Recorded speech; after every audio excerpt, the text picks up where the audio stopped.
Yes, welcome to the BPM Black Uplifts Podcast Media with my boy, the Craig. Yeah. You're so good. You're so inspiring. I name you 3 times. What's going on, man? What's going on? I'm good. How are you? Podcast, man. Podcast. Oh, thank you. Yeah, it's been man. a long time, Sorry, right? Yeah. Sorry, man. I feel really embarrassed because I was like, yeah, you're going to come on. I actually gave you a date. I was like, yeah, come on this day. And I completely forgot to write you again and say, yeah, do you want to come on this day? So I apologize. So just to save face, I'm going to say this podcast has already been recorded 4 months ago. You're just watching it now and streaming it out now. And just so people know I'm telling the truth, Megan didn't do a crazy interview yesterday about the royal family. Okay, yeah, there's your proof. And don't spoil it for me because I've only watched half of it, so I want to watch the rest tonight.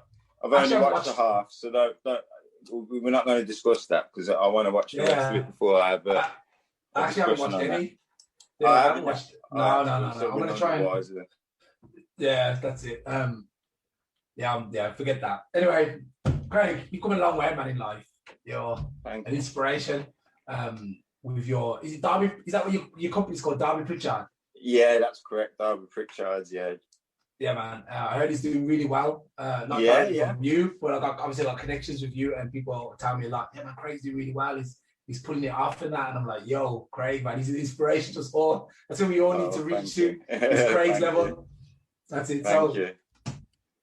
Anyway, before we get into your busy stuff, because the more serious stuff, I believe you was diagnosed with Parkinson's. Yeah. How old was you then? 33. 33. So it's actually quite, because actually it was, I don't know why, but I thought he was younger. Nah, that's 33. But I mean, I am 40 this year, so you're talking quite a few years back now. But nah, 33 was. Yeah. Okay. Can you shed any light on what exactly is Parkinson's for people who don't know? Yeah. So Parkinson's is basically a lack of dopamine. So dopamine is what basically gets you firing and wiring, gets you movements right. It's like the control center. So, for example, too much dopamine, you get too excited. Too lack of dopamine, you got a lack of it. But what it does is it misfires the dopamine. So the dopamine slowly dying. It's not getting enough dopamine made, and it's misfiring. So that then causes stiffness, tremors, and just hard to move around. Okay. And that's Parkinson's in a whole. Well, I mean, it's more in depth than that. There's different types of Parkinson's and so on. Yeah. I think that's the thing, because people like, I think you only know like 2 famous people with Parkinson's. I think it was Michael J. Fox and Muhammad Ali. Yeah. Had it. I don't know if that actually. I don't think it's. Is it terminal? It's not terminal, is it? It's just no, it's not terminal. Well, they say that it's not healable. You can't be healed, but I tend to differ there because I slightly lean towards Eastern medicine. Then I do the Western model. But yeah, apparently it's incurable. But we'll just have to wait and see. So you're like actually, I know a guy actually. Maybe you finish your stuff, but I know another guy actually in America who apparently is meant to be a G. I've got his phone number. He's meant to cure anything. It doesn't matter what you have, he can cure it. So I'm guessing you're already onto it anyway. So yeah, you don't look to me. I don't know what I expect, but you see like pictures of and you think this guy don't look like this, but you look fine. To me, you look fine. I'm like, this guy's all right. Yeah. With this, it's a combination of things, really. I mean, the body's doing things as I'm sitting here now, but I guess because of certain things I put in my day, I'm able to cope with it. I mean, sometimes are worse than others, but to be fair, I still managed to do my day-to-day stuff. Before lockdown, I was playing football twice a week.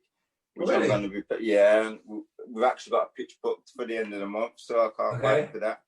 That's inspirational, man. Yeah, I do running. I do my running. I have a PT session with my personal trainer on a Saturday morning. I just stay active, and that's the best thing you can do, because as soon as you, if you don't move around, you're not active, then not only does the condition start to play up and your muscles start to stiffen, but on top of it, you've got the fact that your mindset ain't going to be right, and you're going to feel sorry for yourself, and you're going to be overthinking. Yeah. So for me, it's just staying as active as possible. Yeah, that's man. You're onto a winner there. I think a lot of people, as soon as you think, "Oh man, I got diagnosed with anything," even I realize, even if someone says, "Oh, COVID," you think, "Oh no, COVID, man. I'm sorry for you, man. My condolences." Like, it's just a cold, man. It's just a flu. Yeah. But people really. So for you, who has something a lot serious, can you imagine for you that played a lot in your mind? He was like, "Oh man, what is it? What exactly is it? What do I have?" The doctors probably told you, or whoever's like, "Yeah, you're." Yeah, I mean, in the beginning, it was. I mean, it's a journey to where I've got to from 2014 when I was diagnosed to today, to 2021, and that is, I went through a lot of different emotions. So when I was first, basically, I'll tell you the story leading up to Parkinson's. So for about 2 years, I slowly was starting to lose my balance. I noticed my left leg would shake a lot, and I was noticing as the years went by that I was dragging my left leg. Okay. And I went to the doctors over and over again over these 2 years, and basically told them the problem I had. And literally, they came out with everything from it's depression, which I knew it wasn't. Somebody tried to call it long man's disease. This is a medical professional, long man's disease, never heard of it. And I just didn't know. And then it was a nurse practitioner that basically sent me to the specialist after seeing about 10 doctors. And straight away he saw me, and he knew. He just got me to walk up and down the corridor, and he knew. So in the beginning, it was, as you can imagine, a massive shock. And I didn't really know much about Parkinson's except Michael J. Fox, as we said earlier on. Yeah. So it was a massive, massive shock. And I went through a roller coaster of emotions. But surprisingly, in that shock and in that pain and anguish, I actually found me, if that makes sense. You know what I mean? Born? Yeah. And what it did for me was it made me realise how much we take things for granted. And I'd taken the previous Craig for granted and not got as far with the previous Craig as I would have liked. So I thought, if life can turn on you that quick and something like that can come over you, then what you got to do is you got to make the most of what you got. So I just started to chase my dreams and started to really put myself out there. And since then, I mean, people think it's mad when I say this, but it's almost like Parkinson's woke me up out of my sleep. Yeah. You know what I mean? I think a lot of people say that, like if they have like a near-death experience or like have a bad accident, and they're like, it's like you always go and visit your maker, and he's like, look, you got another chance, but this is it. Make the most. Then you come back and you're like, yo, I only have a allotted amount of time. I gotta use it. And you've used it to, like I said, I love your blogs. I think it's living with Parkinson's. Is that Mind Over Parkinson's. The reason I started that also was it was to get people support, but it was also for myself. So for me and for them, and it was a case of there's not many young Parkinson's sufferers, so I just wanted to reach out, and looking back at each video as I go through the years, I can see my progression in it. And don't get me wrong, Wayne, I have like days where it's tough, but I can truly honestly say, I'm hand on my heart, I'm living a better quality life now than I was before Parkinson's, and it's because it woke me up out of my sleep. Yeah. It's awesome, man. It's awesome. Let me see. I got so basically your page is like is it like a daily? It's not a daily blog. I'm checking here. It's like No, a it's not a monthly daily blog. blog. So basically, originally I set it up just off because what it was is every year I'll go and sit with the student doctors and they just ask me questions about Parkinson's and do a check over me and I do that because these are the guys that are going to be treating me most likely in the future. So the one day when I did it, the doctor phoned me, which was unusual, and she just basically says how much that means to them and how much that benefits them, and it's not that easy to get Parkinson's sufferers in front of these students. And that made me felt good because I thought, well, at least I'm helping the medical staff to help people with the condition in the future. So when I come off the phone to her, it's just off a whim. I thought, you know what, I'm going to share that story.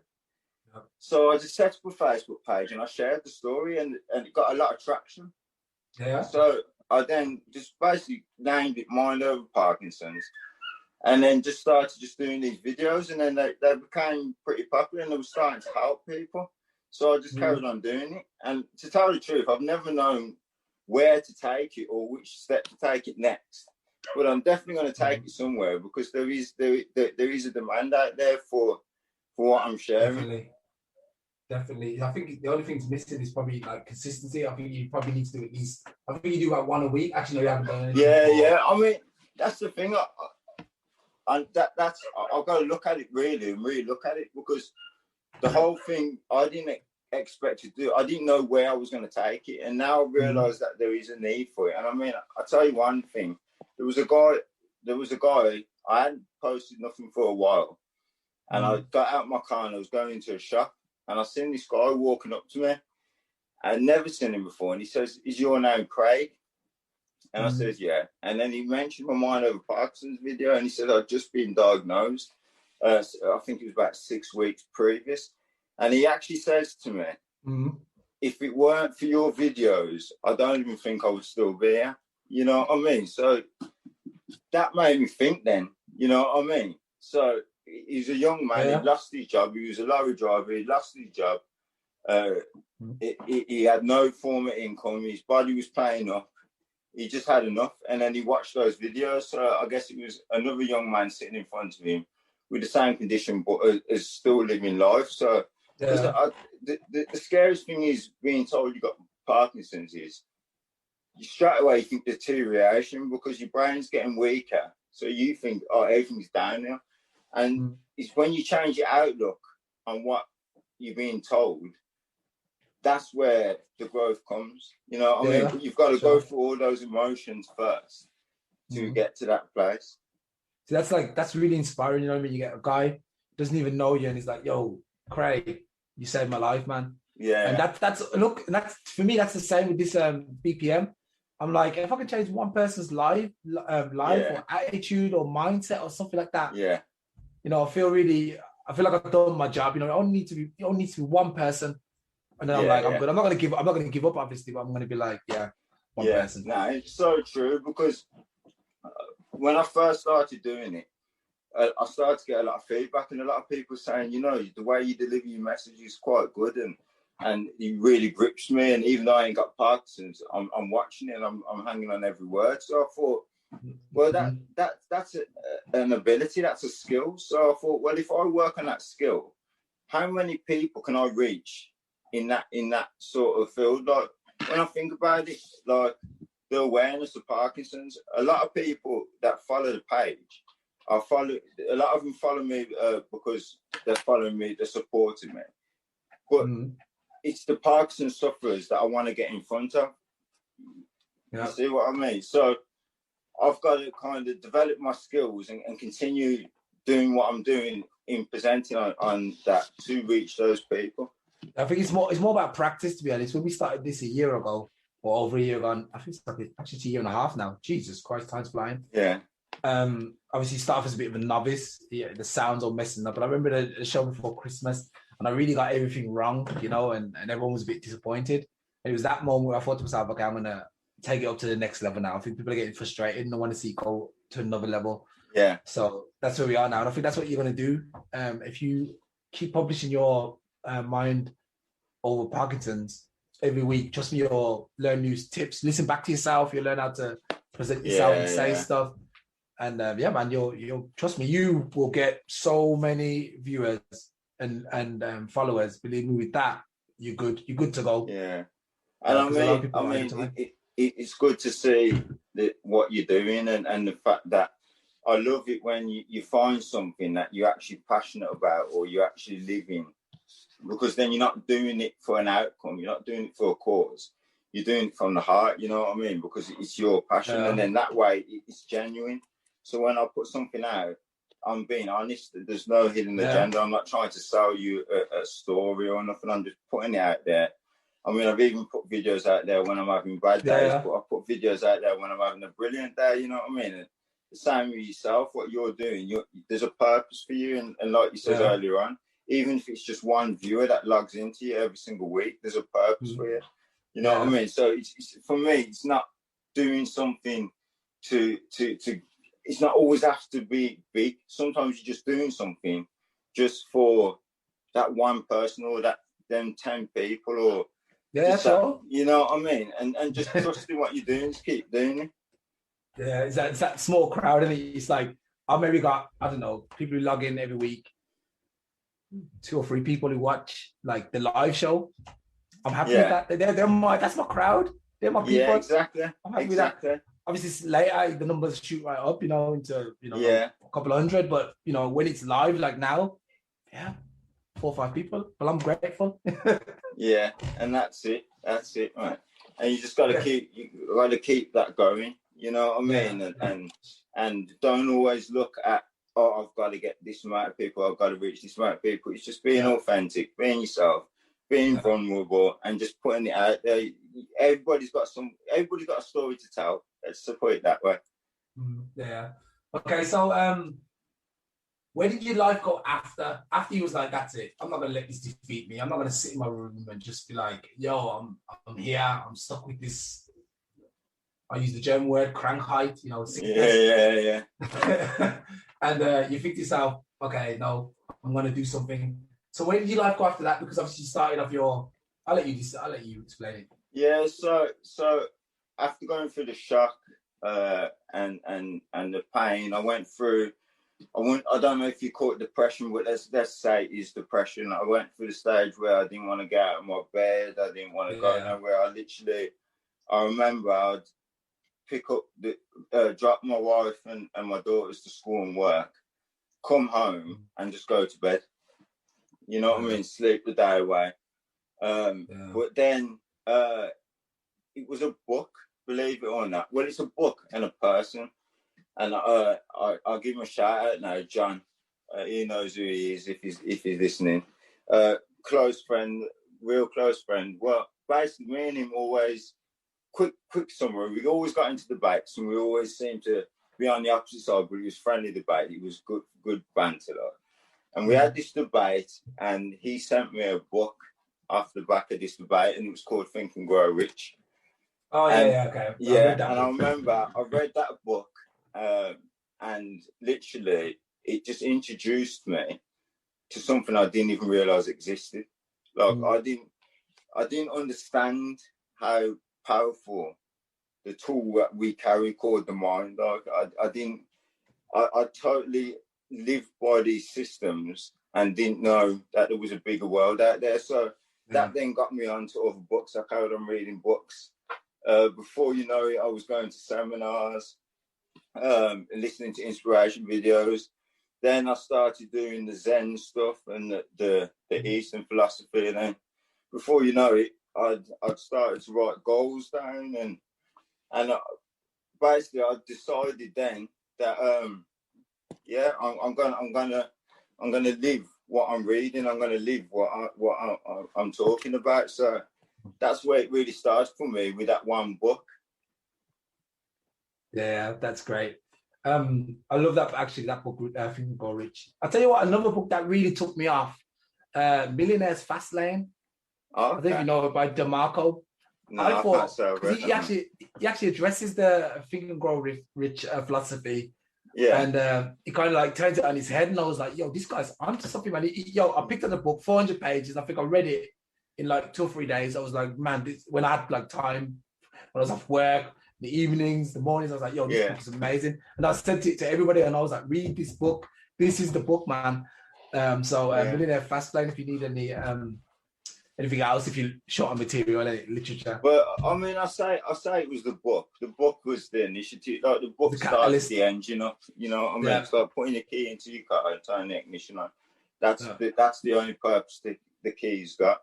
So the book just opened doors for me, and then after that, it just. I mean, don't get me wrong. It was still a struggle, and I don't live in a life of bed of roses now. You know what I mean? It's still a normal life, and it's still struggles that I've got to take on. But I guess the way I look at life now is actually a life and not survival. I think before Parkinson's and before actually opening that book, in my mind, it was always survival. I've got to make enough money to pay the mortgage. I've got to make sure my daughters are protected. I've got to make sure my wife's all right. I've got to make sure mum's all right. It's all survival. Yeah, you can't create in survival mode. You can't grow in survival mode because you're using the wrong chemicals. You know what I mean? Your body's all stiffened up and stuff. So it was the time when I realised, actually, I'm already safe. There's nothing to survive. It's creation mode, you know what I mean? And then I started to trust in myself, and I started to do things. I'd have an idea, and instead of thinking, could I'd just do it. You know what I mean? And I tried to start up, I think it's 4 businesses altogether before I stumbled on this one. And I lost quite a bit of money, but even then, I was just going for it. And the thing is, like, the lessons I've learned from that is giving me the confidence now to do what I'm doing now. You know what I mean? So it was basically the book was the ignition. Started the car up, and then I just started driving it. Yeah, I think that's something I've noticed. You know, I'm not rich or anything. You know, I live a normal life, but like just the fact that you have somewhere to live, you know, you don't have to like pay rent and stuff like this. You're like, yo, life's actually quite good. What they're paying us is actually not that bad. But the problem is when you don't have that, obviously a third or up to half of your wage goes on the rent, and you're like, man, now I'm in survival mode. And when you're in survival mode, like you said, or you touched on, you actually can't think straight. It's just like, oh man, I ain't got no pennies. Like, where's my pennies? I'm gonna pay this bill. And all these bills start coming in. You're like, oh man. So yeah, it's definitely. You see, in them states, I mean, it's easier said than done. Well, I have been there, so I feel qualified to say. Well, it's in them times when you've got no money, or you're stuck in a place. It's in them times where you've got to be in creation mode, and you can switch on creation mode when you're feeling good and happy and Larry, and you think, I'm going to do this now. I'm going to do this and this, and you're feeling good. You do it all, and you feel good. Yeah, easy. Try and do that on a bad day, because if you can do that on a bad day and click and go through the day, then imagine how good you're going to be on a good day. And this is where I go with my Parkinson's again. I always try to do my best, my absolute best on my worst days, because when I'm having a good day today, I'm flying in the sky, you know what I mean? Because it's a breeze now, because I've took on the hard days. So, for me, the biggest tip is come out of survival and go into creation. You ain't got a lion chasing you. There's no tigers after you. You know what I mean? I think that's another thing too. Everyone thinks it's going to be an overnight success, you know, because obviously the media makes you believe that, like, if I go out the door or make a CD or something, it's got one guy's going to see it, and then everyone's going to be like, yes, I'm buying that CD. It's a long process, man. It starts up, like you said, you've been doing it now. I mean, like I said, I feel like you're very successful, but you've probably been doing it now from since you was 33 to 40. So that's like 7. Well, it's a journey. And the thing is, people, they always think that the success comes in the end goal. Yeah. That's totally wrong. The success comes in the journey. Yeah. Because take everything away from me, which I've created now, you can't take away what I learned. You can't take away them experiences and that knowledge. So then I'm able to go and build again. So it's a journey, and you have to make the mistakes, and you have to fail to learn the lessons. If you just breeze through it, I mean, it's like they always say. I don't know if you use one of them, but majority of first drive people that are just coming onto the road that crash are the people that pass first time. Yeah. Except for me, I passed first time. I'd asked but the 18 years later. majority, if you check the statistics, the majority of first time drivers that crash their car is the ones that passed first time. Because they haven't made the mistakes in the test car. Sure. And that's the way I look at it. Like you've got it. Don't try and rush. Like when you see these adverts that make $1 million overnight, like you might as well just go to the paper shop and buy yourself a lottery ticket and cross your fingers. You know what I mean? Because at the end of the day, it's going to be cheaper than what they're trying to sell you. No. If there's no learning or no progress behind it, then what's the point of it all anyway? Yeah, that's true. So what lies in the future for you, man? Do we see a book? Do we see a book?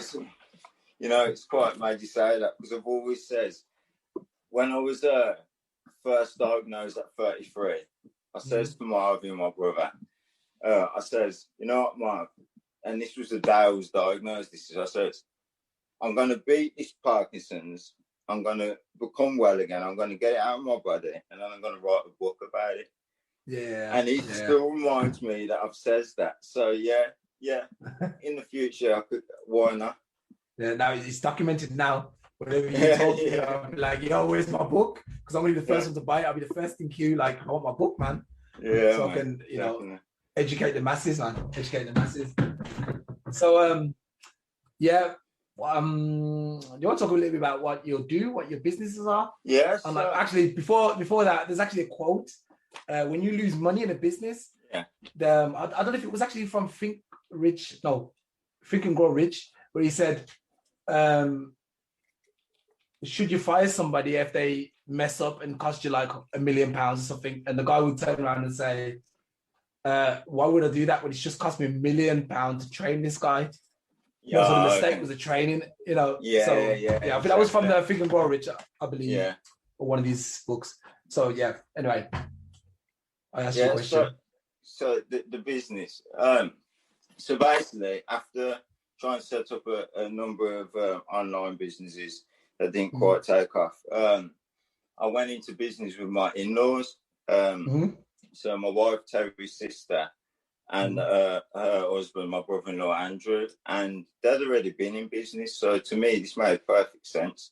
They've been in business 9 years. They've done well for themselves, and I was looking for a new challenge. So we went into business doing the jewelry store, and the first 6 months, and I'm sure they're back for me with this, was an absolute nightmare.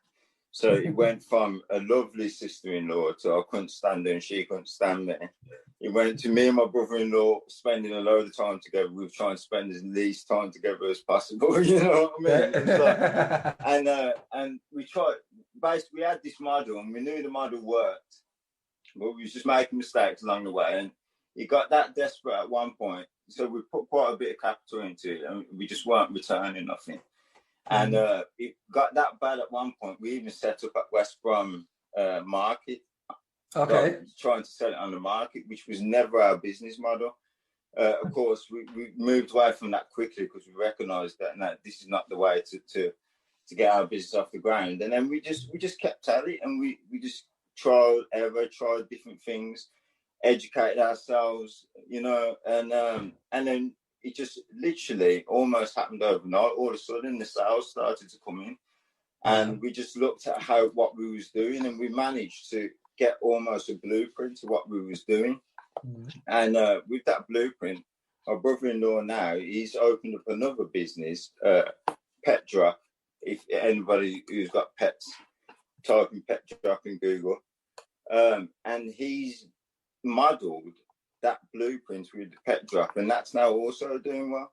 So you can imagine now, of course, we're thinking we've got a successful blueprint that every now and again needs refreshing, but the main bullet points of that blueprint we know works. So at the moment, I'm actually trying out another two things. So the jewelry stores, DerbyPritchards.com, if anybody wants to have a look. So that's the one with my brother-in-law and sister-in-law, and the good thing is they taught me so much. And I was doing a thing online before them, so I also taught them. And I think together we built a strong team, which then allowed him to use his skill sets on what he wants to do. And I'm literally in the middle of building a soap store. So it's like soap, shampoo, organic kind of store. So African soap is good. Yeah. So I'm hoping to get that out by the end of April with the same blueprint. And then I've also gone on to a platform now. I'll tell you what the platform's called. It's called Afro Kazoo. For anybody who wants to check it out. It's basically like it's like an Amazon where you go on and there's different vendors, different stores and stuff. And I'm actually trying the candle thing out with that. Again, with the same blueprint. So yeah, it's going well. It's going well. You know, I was just thinking, I just wanted to go back a little bit where you said you went into the market and then you realized you wanted to get out of that quickly. You know, I just started off teaching English, like obviously in Germany, because there's a need for it, a credible need. Yeah. And one of the marketing strategies I used was basically print up I think we printed up 1,500 flyers. I went to every single door and I posted the flyer and got 6 customers immediately. See, so even though like 1,500 flyers cost me around 70 euros. Yeah. I got 6 customers and one customer pays 200 euros for a 10-week course. So already got the money back with just the one customer. So I was like, wow, that's actually pretty good. So you go into the market would actually be another way to get customers. I think after 1 week I didn't work or 2 weeks, but I think if there's something beautiful about being able to sell to your local people, like your street. You start with your street and move out. Yeah. You know, I think in the long run and later on, you could bring that into your model. But I think when you're trying to build a brand and you're trying to because basically a brand is a story. So a lot of the times people are not buying the product. They think they're buying the product, but they're actually buying the story behind it. Like Nike's story is just do it. That's Nike's story. So for us to advertise and launch ourselves as an online jewelry store, and then we're on West Brom Market. You know what I mean? And if we're on West Brom Market, then why are we not in Glasgow's market? Why are we not?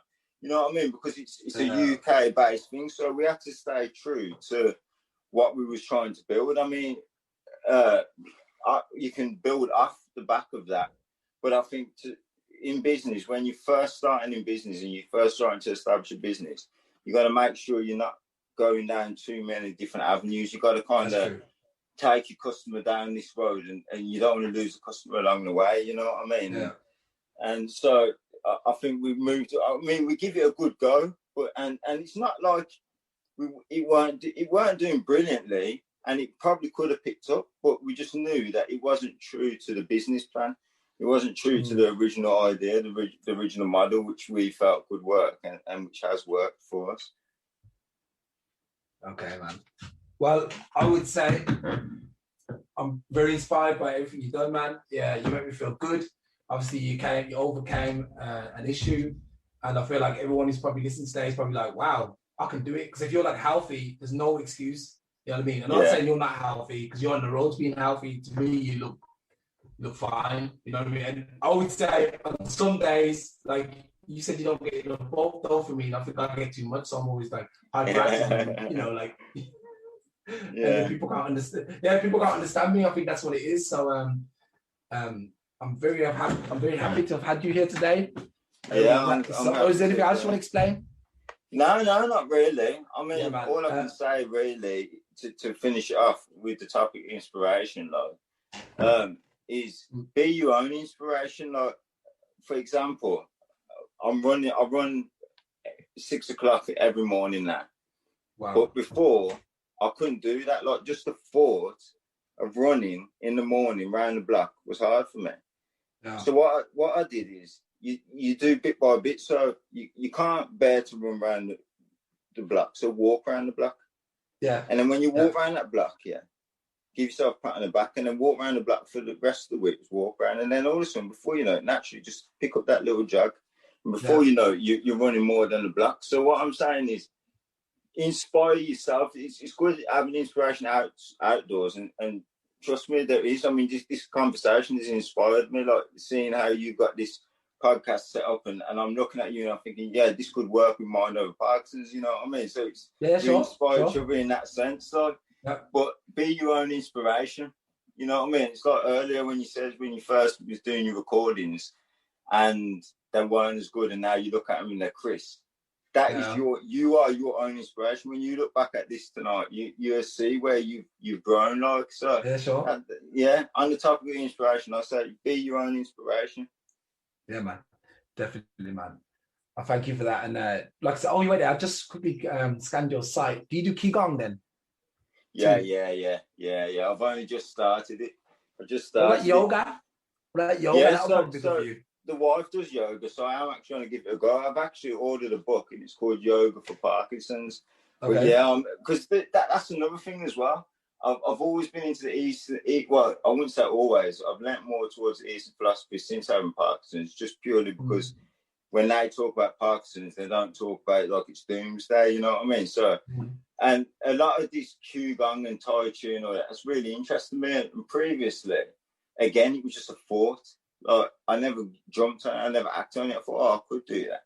So then what I started to do, I just do it once a week. And then you start to do it twice a week, and step by step, you know what I mean? You just keep doing it. So I'm definitely open to all that, definitely. And just keep moving, folks, man. Just keep moving.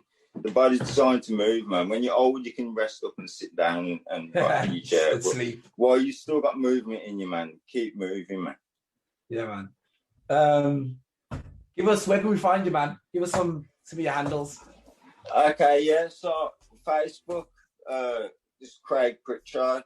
You can catch me on Mind Over Parkinson's, again on Facebook.